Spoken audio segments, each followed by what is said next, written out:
afford the cost of a 4-year youth. I love art, I love cars, I love motorcycles, and I want to combine all of those to make functional art. I don't see much use in art that just hangs on a wall. It makes your home look pleasing, you know, it's fun to, it's nice to look at, but you really can't use it for anything. You can't do anything with it. You can't show it to people unless they come over to your house. Whereas when you make something that's mobile, usable, everybody can see it. All you gotta do is ride it down the street. My goal was to just create something that you could use.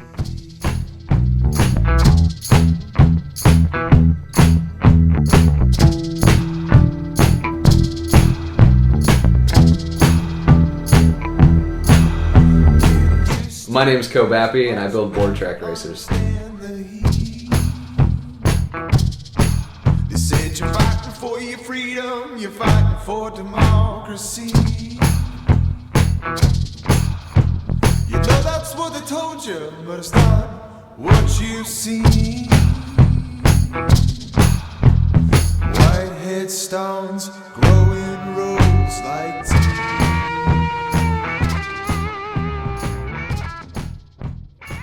What's a board track racer? Board track racer is a style of motorcycle that was started at the turn of the century. Basically, they were bikes that were used to be raced on oval wooden tracks. They started off as basically bicycle frames with giant engines in them, and they kind of evolved into what is known as flat track racing today.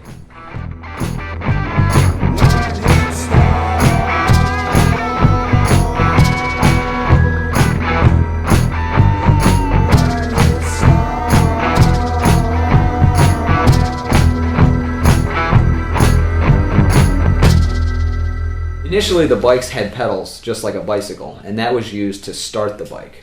So you would put the bike on a kickstand, and you would sit on the bike, and you would basically just pedal like crazy until the engine kicked over and the engine like fired up. And then once you got it running, you could just drive it like a motorcycle. So as time progressed, they kind of lost that. You know, like a lot of the racers just had like a direct chain drive with no clutch. So there would be like 3 guys behind them running like crazy, like pushing on them to get the bike started. And because of that, they no longer needed the pedals, but they kept the pedals in that offset position because that's what they were comfortable with. Like that's what they had grown up with, and that's just what felt natural to them. So you had these offset pedals that were eventually affixed to the frame.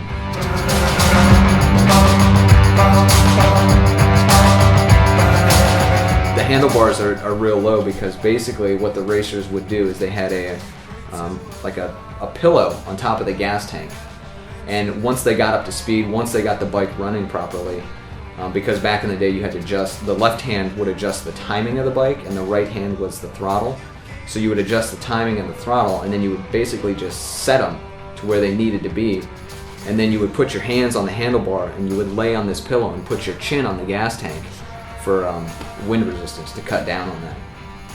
The less wind resistance and the lighter the rider and the lighter the bike, the better chances you have at winning. So the guys that raced were real tiny. You know, they were like between like 5'4" and 5'8", 120, 135 pounds, somewhere in there to keep weight down. Sounds like a horse jockey. Yeah, basically, that's what it was. It was just like horse jockeys on motorcycles.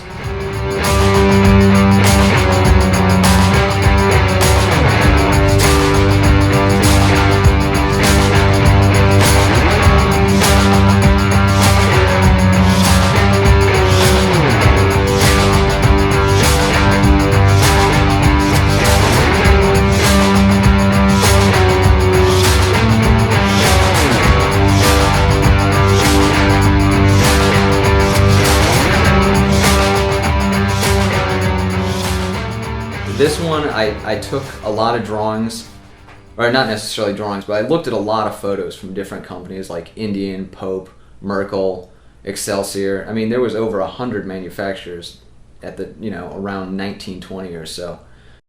And I took all these different elements and I kind of like combined what I liked from each one of those bikes into one bike to create my own. Because whenever you try to copy something directly, it always looks like a copy. No matter what you do, there's always some sort of flaw. You can pick out what's not right about it. So I was like, well, I'm just gonna start from scratch. I'm gonna basically pretend that I, lived back in 1926 and I was starting my own motorcycle company, and this is what my bikes would look like back then.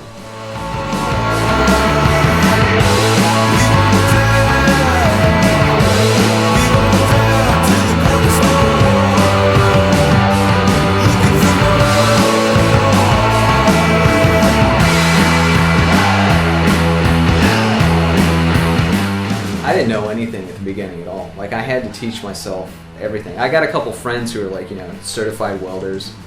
So I kind of watched what they did. I watched a lot of videos on YouTube just to kind of see like how it was done basically, and I started just messing around on like scrap pieces of metal and whatnot.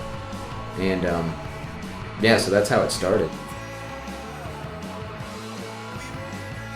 So once you kind of figure out like how much heat you need, how to hold the gun, and how fast to move the gun, it's pretty easy after that, and it just kind of like depends upon the thickness of the metal, and it's a learning curve, but it's not impossible. Like, I could probably teach anyone how to do it, because I had such a hard time learning how to do it myself.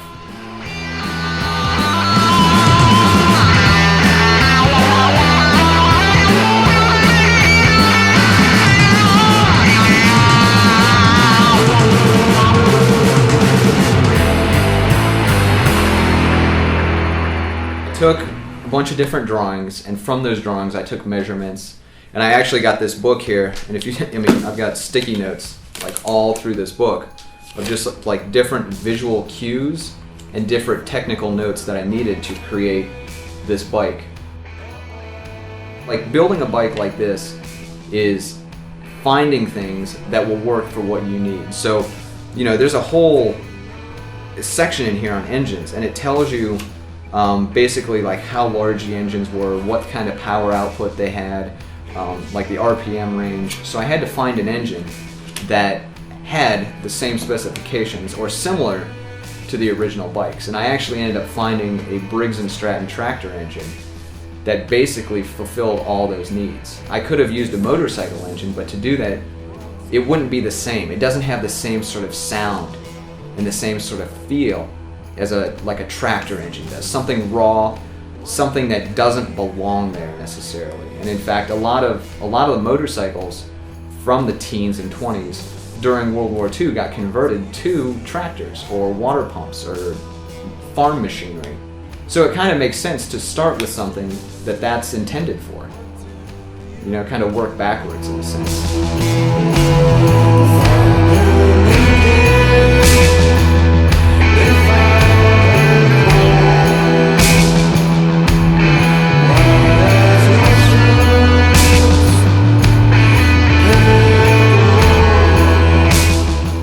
The engine is the bike. I started with a 1-to-1 scale drawing on butcher paper. I measured out the size of the wheels that I was going to use, and then just kind of like worked from there. Kind of like worked outwards in, basically, from end to end to the center. And then after that, I cut all my tubing and just kind of laid it out on my kitchen floor to see how that worked, and visually it looked right. So then from there I started tacking it together and fitting all the pieces together, and I tacked it all together myself. When you tack weld something, it's basically just welding it together temporarily. Like, you don't fully weld around all the tubing, you just kind of like hold it in place. It's like putting masking tape on it basically.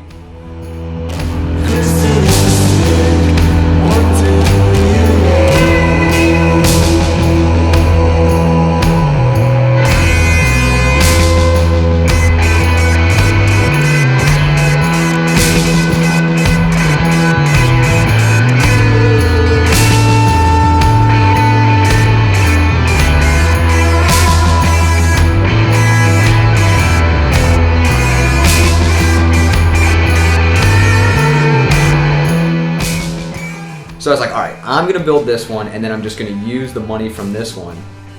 So you build this one, sell it, use the money from this one to build what I really want. So I ended up, getting it together, testing it to make sure everything worked. And I rode it around all summer basically on the street without any tags or any license or anything. And it was fun. It was a lot of fun. You know, I got stopped by a cop, you know, a couple different cops, and they were like, "This is cool, man. I know you don't have any plates or anything for it. Just get it home. I don't ever want to see it again, but it's cool." So I never got in actually like any trouble for it because they thought it was so cool. But I still like took a chance doing that. I do it for me. I do it for me because I can't do it for anybody else. I don't have enough time. This bike took me 11 months to make, and that was literally working 4 to 5 days a week, 4 to 5 hours a day after work. So I was putting in some long hours. You know, I would come home from work and just immediately start working on this bike until 9, 10, 11 o'clock at night. And that that can really like tear your life up doing that. You know, like I had a lot of issues with my girlfriend, like trying to make time for everything that's important to me, you know.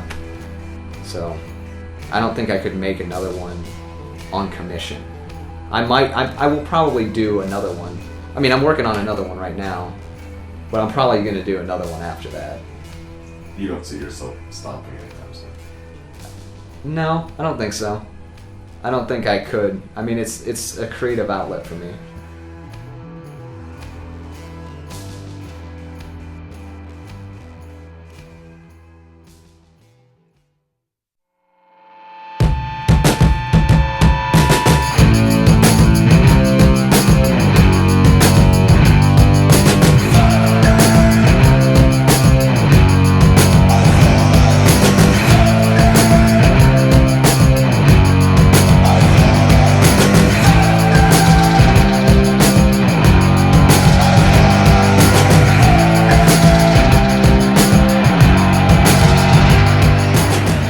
The best part about it is when people come up to you and they go, "What year is that? How old is that? Does that thing still run?" Like, that's the best part, because people think it's real, and then you get to talk to them and you get to explain things to them, and then they get really excited about it, you know, because it's something that they hadn't thought about, but it inspires them. And that's why I do it, because I like to inspire people. I like to make people creative. I like when people who think they aren't creative become creative, because everybody has some sort of creativity in them, and I think everybody needs an outlet for that. And I think the world would be a much better place if we could just make things look better. It doesn't take that much more effort to make something look better and function better as well.